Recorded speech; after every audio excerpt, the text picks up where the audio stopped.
Welcome to the Art of Hitting channel.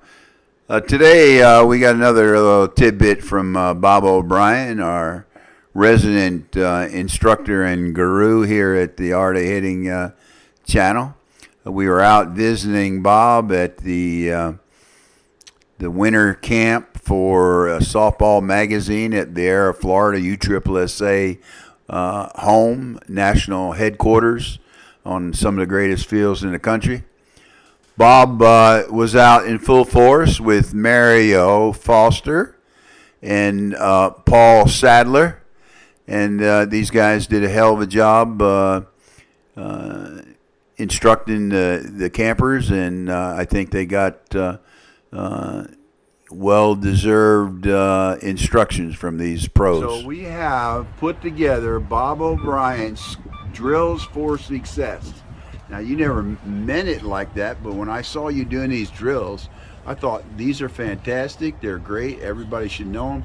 And I wanted to put them in little bits so they could digest them easily. So what do you think about Bob O'Brien's Drills for Success? Thank you for coming out and doing that. What happens is when we start working with hitters, we try to find out what their flaw is, whether it's a stride problem or not getting the hips through enough, you're dropping the hands, head's flying out. So we try to recognize what the problem is with the hitter, what they're struggling with, and then I like to prescribe some drills for them to get repetitions that will help fix that. Like a doctor. Yeah, so the first couple drills that we did yesterday were the stride. A lot of people get in trouble with their stride. They overstride, they step in, they step out. So the stride board was one of the drills. Put your front foot in a tire is another one. So there's a couple things that you can do where you just fix your stride. If it's a stride board, you just get you a little 2x8 board, 3 feet long, and you can stand in your living room and get 300 strides a night. And if you step off the board, you get instant feedback, so you know if you're stepping in, stepping out, or overstride. So I thought that was a great yeah, great it's drill. just simple ways to get the repetitions that you need. You know, they say it takes 2,000 repetitions to get rid of a bad habit. If that's the case, sometimes it's hard to get 2,000 repetitions if you're chasing balls all over the park and stuff.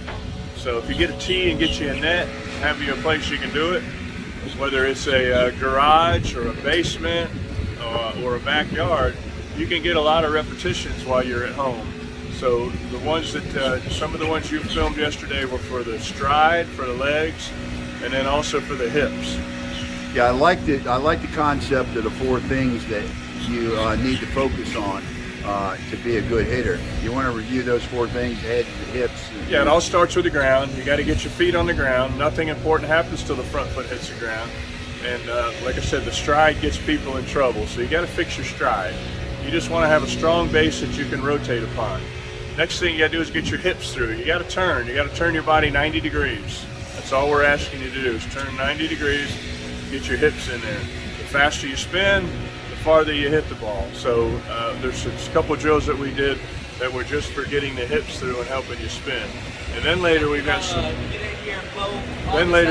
hand drills that'll help you get your hands through. All right, we'll do those in another broadcast. And then there's some that you just got to keep your head still. So yeah, we got to go because the blower wants to come in here. Dude, it's a great video. I hope you like when we put it out there. Thanks, get it out to your audience. All right, see you, buddy. Yeah. All right, I can get more swings in that hour if I'm hitting off of a tee into a net like I had set up yesterday. I don't have to go chase them. All right, I can get more repetitions in.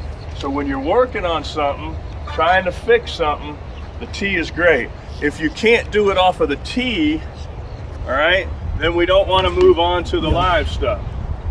The last thing that comes is our timing.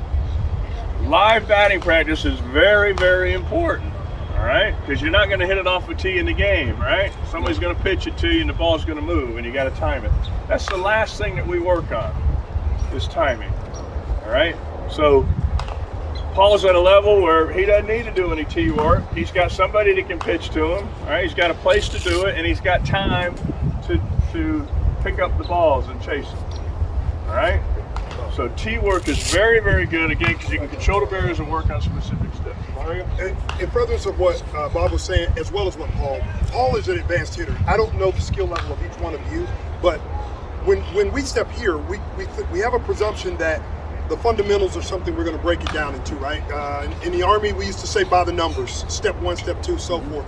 So the thing about a tee is it suspends the ball in animation in time and allows you to sort of create a rinse and repeat of your mechanics, right? Muscle memory. It's another phrase I think we've all heard at some point in our life. Muscle memory, muscle memory. Again, with Paul, he's an advanced hitter. Bob is an advanced hitter. You know, these folks that have been hitting a lot of the times, they are at the point that when they take BP, it is about the timing mechanism, right? Because they understand that a ball coming here versus a ball coming here versus a ball that's outside, they know what to do as advanced hitters. When we try to build a foundation with you, think about it, it's like a home, right? You don't want to build a home on a shaky foundation. This is part of that foundation where we get you to build a muscle memory of what to do each time. And then when you feel it, and your body feels it, then you'll do the same thing every time, and the last thing to come will be that timing based on the pitch you receive.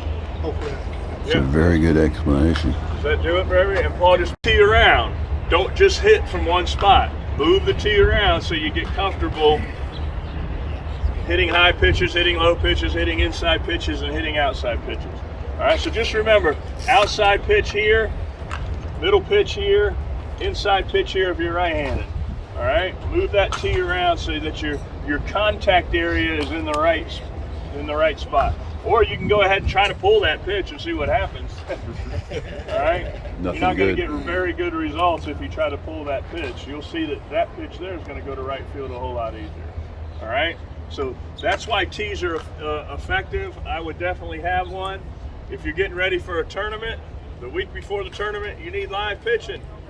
You got to get somebody to pitch to you live so you can get those live reps. Well, I hope you enjoyed the instructions from Mario, Paul, and Bob. Don't forget Spotify. On Spotify, there's the Dugout, all the sports softball news you can get. And don't forget to hit subscribe. Hit subscribe. Don't let me down.